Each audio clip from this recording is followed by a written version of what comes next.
Hi, my name's Kirstie Page, and in this recording, we're going to think about the skill flow of speech, language, and communication development. So, of course, we need to understand that speech, language, and communication development is an umbrella term for quite a large area of child development, and that it's made up of lots of different component skills that all have a pattern of development and which all need to come together for successful communication. However, when it comes to identifying gaps and thinking about where to put our efforts to make the biggest difference for children, we need to understand that certain skills are more fundamental and are more foundation skills than others, and that certain skills are built on other skills, so that if there is a barrier with that deeper, more fundamental skill, then we need to focus our efforts on that, not just so that that skill in its own right can move on, but so that I can create the ability for other skills to develop as well.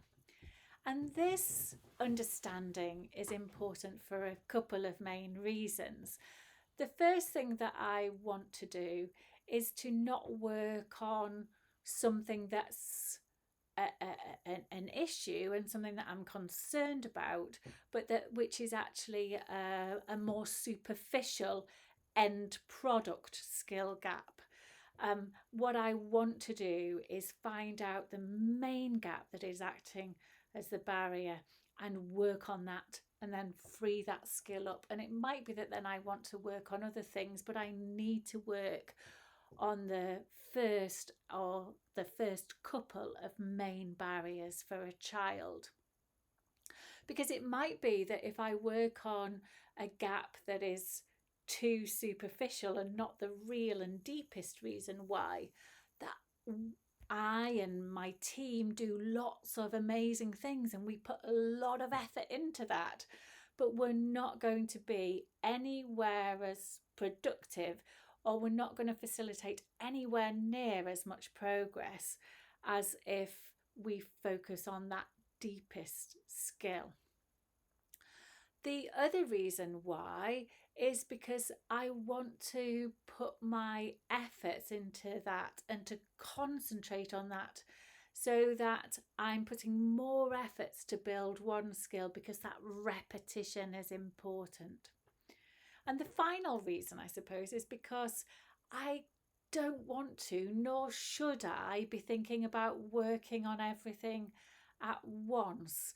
I need to match my efforts to the main and the biggest thing, or the couple of things that will make the difference for the child. And as the child makes progress, that I keep going back to the drawing board and say, okay, right, well, what is it that we need to be working on now?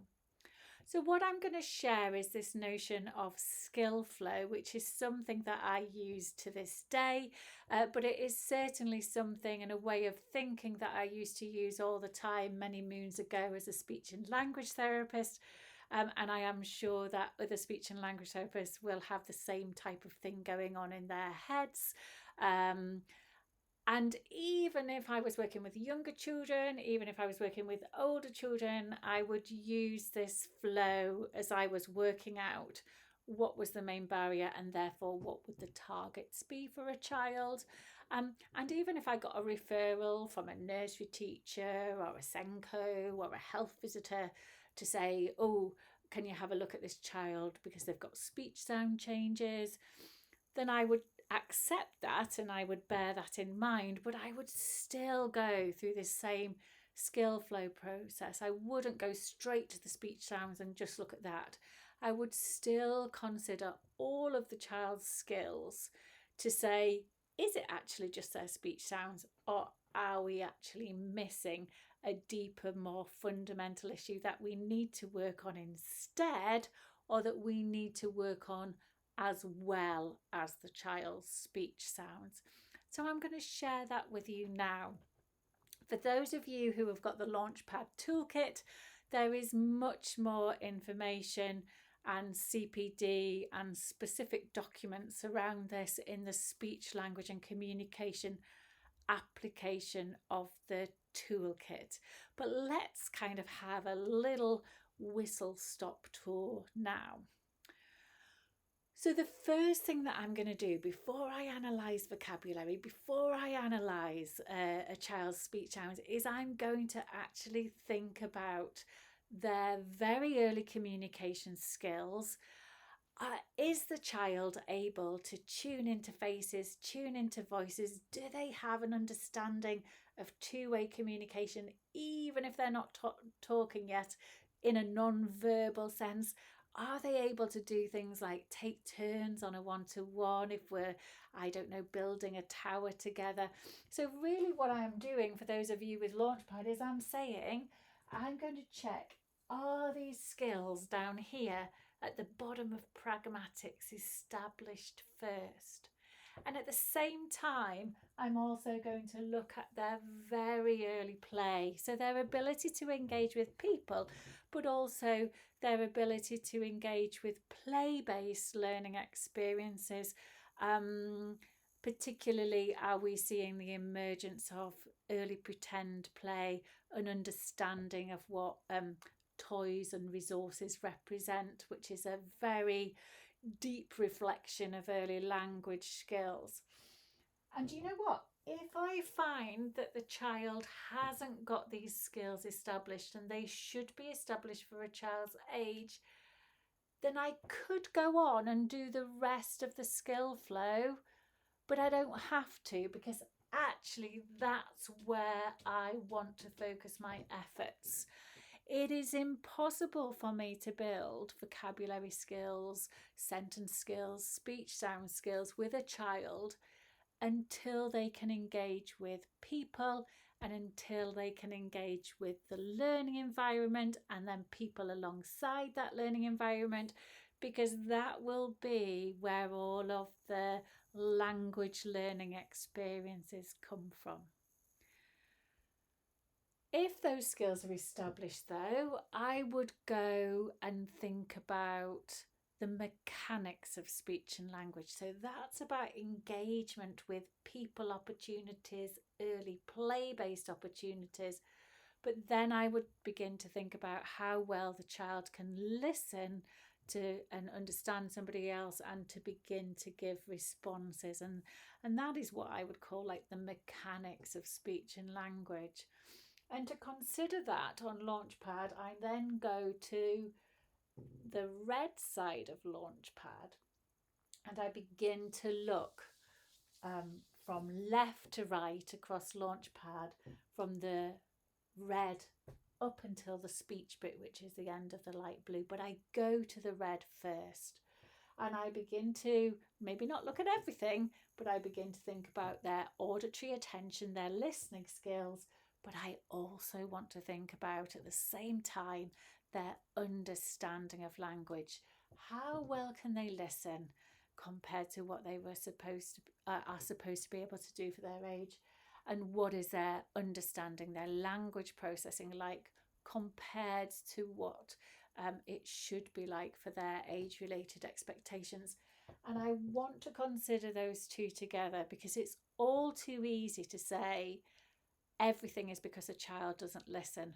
But many children who appear to just have issues with listening also have issues with language processing. So in my world, I want to look at those two together. If I feel that the main gap is there, it might be that the gap there is why a child's talking isn't as strong as it should be. So rather than focusing on the talking, I want to focus on the input. If I move those skills on and remove the barrier with the input, then usually what will happen is the output will naturally improve as well. So if I think that the gap is there, then at that point I drill down and I begin to think, right, well, where should that child be? Okay, but they're not there. But how far back do I have to go before I establish that child's level of success? And therefore, what would their next steps be? However, if I don't feel that this is the biggest gap or that I feel these skills are okay, then I move further to the right. And again, I consider their vocabulary skills, not just what words are they able to use, but what words are they able to understand. And then I begin to think about their output, which is their expressive language, which of course is massively influenced by their vocabulary. But also here we begin to look at things like utterance length, grammatical structure, and as we move up the skills framework, the ability to do things like talk out of the here and now, or to begin to talk in more complex ways. And then last but not least, on the output side, I begin to consider children's speech sound changes. So the rule is I always want to put my efforts into the deeper skill and realise that a lot of children with issues with talking, it will be linked back to issues with listening and understanding, or be linked back to issues with understanding and vocabulary. It might be that for some children, the issue goes right back to these even deeper early communication skills, and that's where I want to put my efforts. As well as considering children's mechanics of speech and language, so this red to this light blue bit, even if children's early communication and early play skills are established, I also, alongside that mechanics of speech and language, want to be thinking about those ongoing conversation skills. Can the child take turns in more complex ways? Can the child cope with group interactions if that's what we're expecting at this level? Can the child initiate interactions as well as respond? Is the child beginning to kind of see things from another person's point of view if they're at that age when we're expecting that? So that it might be that for some children, I don't have any targets in terms of the mechanics of the speech and language, but instead I have next steps related to social communication. Or it might be that for some children, I have one target to do with the mechanics of speech and language, maybe an understanding target, for example, and that I have another target related to social communication, so that I'm working on the mechanics of speech and language, but I'm also looking at how that child is using speech and language as well to engage with people and to engage with the learning environment. And this is about making sure that when we're embedding interventions into our interactions, when we're embedding interventions into our learning environment, that those interventions, those opportunities that we're creating, those opportunities that we're embedding are very much matching what a child needs. And they're very much matching the skill gap that if we move children onto the next steps, if we close that gap, if we begin to remove that barrier, then not only do we close the gap with the skill strand we're targeting on, but we are also freeing other skill strands up to develop because this barrier is increasingly removed. That's the principle. So for those of you who have this Launchpad toolkit, again, have a look at the speech, language and communication CPD and the index and the supporting documents in there. But for those of you who don't have Launchpad, then hopefully there's been enough in this video for you to get some considerations and some things to think about.